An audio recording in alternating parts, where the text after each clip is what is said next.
نحمده ونصلي ونسلم على رسوله الكريم أما بعد اعوذ باللہ من الشیطان الرجیم بسم اللہ الرحمن الرحیم۔ سورۃ البقرہ کی آیت نمبر 217 اور 218 کی تفسیر چلی آ رہی تھی، اور اس میں شہر حرام میں قتال کرنے کا بیان تھا، اور بعض صحابہ رضی اللہ تعالی عنہم سے غلطی سے شہر حرام میں قتال ہو گیا تھا، تو مشرکین نے ان پر جو اعتراض کیا، تو اس آیت میں فرمایا کہ شہر حرام میں قتال کرنا تو جو ہے بڑا گناہ ہے، لیکن شرک و کفر جو ہے وہ اس سے بھی کہیں زیادہ بڑے گناہ ہیں، اور شرک و کفر تو اللہ سے بغاوت ہے، یہ سمجھ لو، اور ان کی سزا تو یعنی کہ ہمیشہ کے لیے جہنم ہے۔ پھر اس کے ضمن میں یہ بھی آیا تھا کہ جو وَمَن يَرْتَدِدْ مِنْكُمْ عَنْ دِينِهِ، کہ جو شخص تم میں سے اپنے دین سے پھر جائے گا اور حالت کفر میں مر جائے، پھر حالت کفر میں مر جائے، سو دنیا و آخرت میں ایسے لوگوں کے اعمال اکارت ہو جائیں گے، اور یہ لوگ دوزخ والے ہیں اور وہ اس میں ہمیشہ رہیں گے۔ تو اس کے بعد مرتد کے کچھ احکام آئے تھے، اس میں سے ایک بات یہ بھی تھی کہ مرتد کو دوبارہ اسلام قبول کرنے پر مجبور کیا جائے گا، ورنہ اسے قتل کر دیا جائے گا۔ اگر یہ کوئی کہے کہ یہ ایک قسم کا جبر ہے اور لا اکراہ فی الدین، کہ دین میں زبردستی نہیں، تو پھر اس کا کیا جواب ہوگا؟ اصل میں لا اکراہ فی الدین ان کافروں سے متعلق ہے جنہوں نے اسلام قبول نہیں کیا۔ جب کسی نے ایک مرتبہ اسلام قبول کر لیا اور اس کو حق مان لیا، تو اب اس کے لیے صرف یہی ہے کہ یا اسلام قبول کرے یا قتل کر دیا جائے۔ نبی اکرم صلی اللہ علیہ وسلم نے ارشاد فرمایا من بدل دینہ فقتلوہ، کہ جو اپنا دین تبدیل کر دے اسے قتل کر دو۔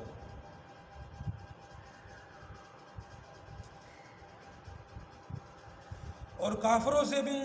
جبر نہ کرنے کا مطلب یہ ہے کہ عام طور پر اگر کفار جزیہ دینے پر راضی ہو جائیں تو ان سے قتال بند کر دیا جاتا ہے، ٹھیک ہے نا، سوائے جو مشرکین عرب ہیں، مشرکین عرب سے جزیہ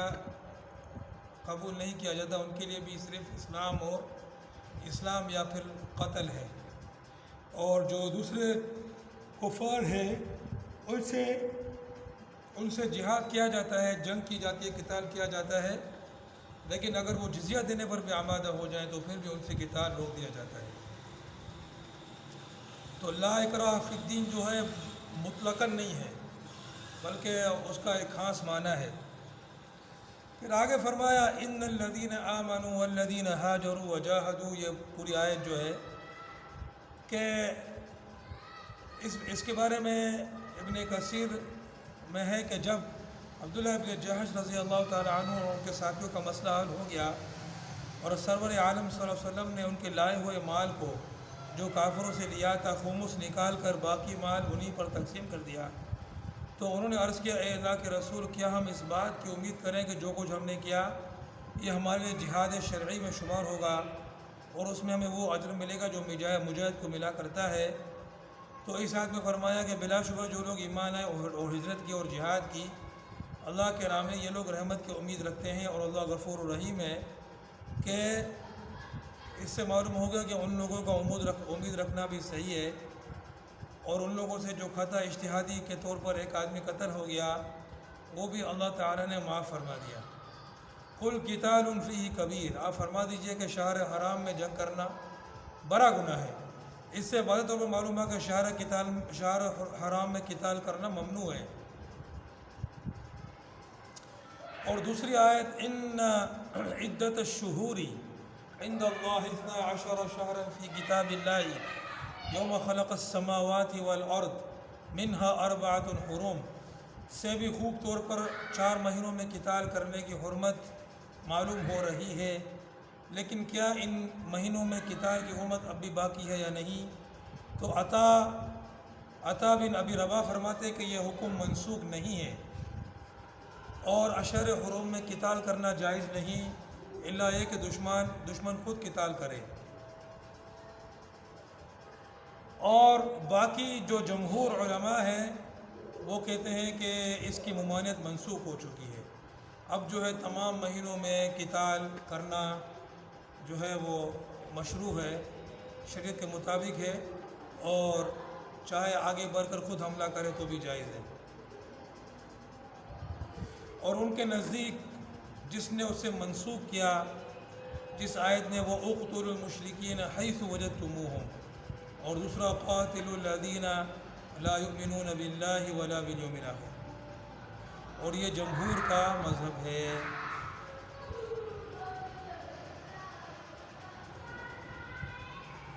اور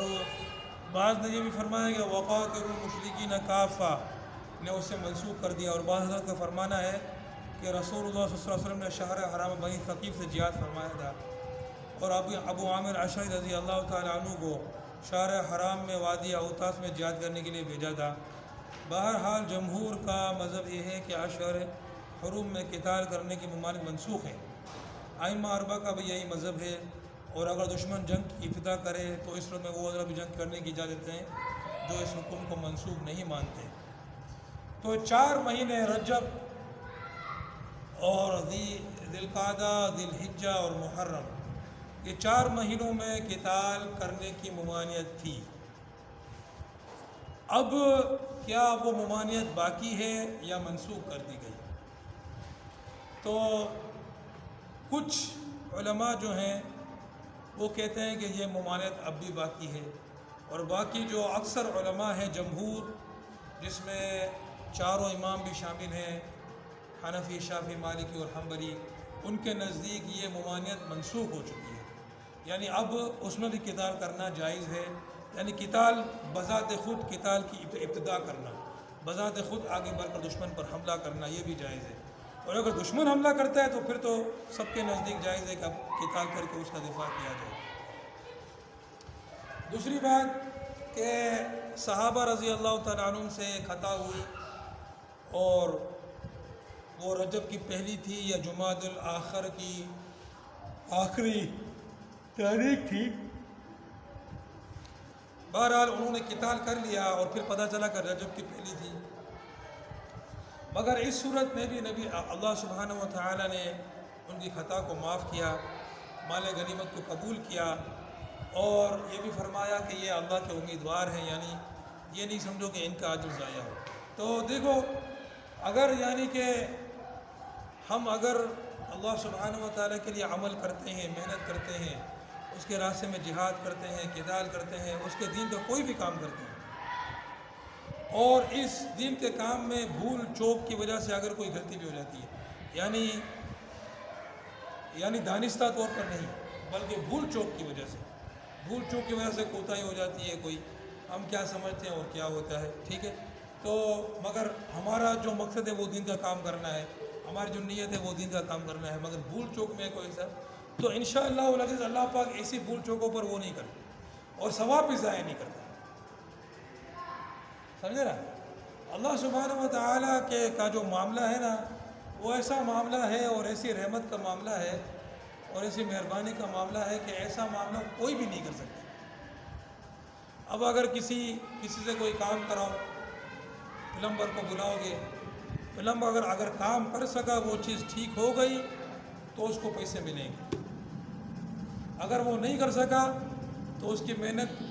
اس کو پھر ظاہر ہے وہ خود بھی نہیں مانگے گا پھر پیسے، کہ وہ کام اس نے کیا نہیں، اور جو وقت اس نے لگایا، جو محنت اس نے کی، وہ سمجھے۔ اور اگر اس سے کوئی بھول چوک ہو جاتی ہے، الٹا نقصان کر دیتا ہے، یا الٹے وہ ہے، تو ایسے لوگ بھی ہوتے ہیں جو بولتے ہیں بھائی تم نے ہمارا نقصان کیے، پیسے دو ہمیں، ہاں، اور پھر دونوں آپس میں تکرار کرتے ہیں، وہ بولتا ہے کہ نہیں میں نے، وہ بولتا ہے دو۔ اللہ سبحانہ و تعالیٰ کے یہاں ایسا ہے کہ آدمی دین کا کام کرے، اس کام کے اندر کامیابی،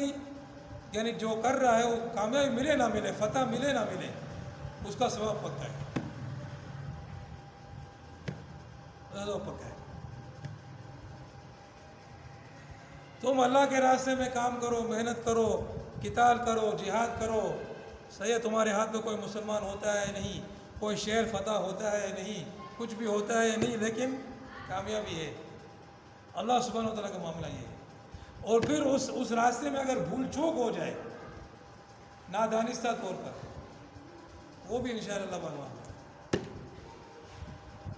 تو ایسی رحمت اور ایسی مہربانی کا معاملہ ہے کہ جس کی کوئی حد نہیں ہے. اللہ پاک جو ہے پھر بھی اگر ہم کوئی اس سے فائدہ نہیں اٹھائے تو ہماری بدبختی ہے. پھر بھی ہم ایسے مولا کی قدر نہیں کریں، ایسے منعم کی، ایسے جو ہے وہ پروردگار کی قدر نہیں کریں تو پھر ہم سے بڑا بدبخت کون. اللہ پاک جو ہے ہمیں سمجھنے کی اور عمل کرنے کی توفیق. وآخر دعوانا الحمدللہ.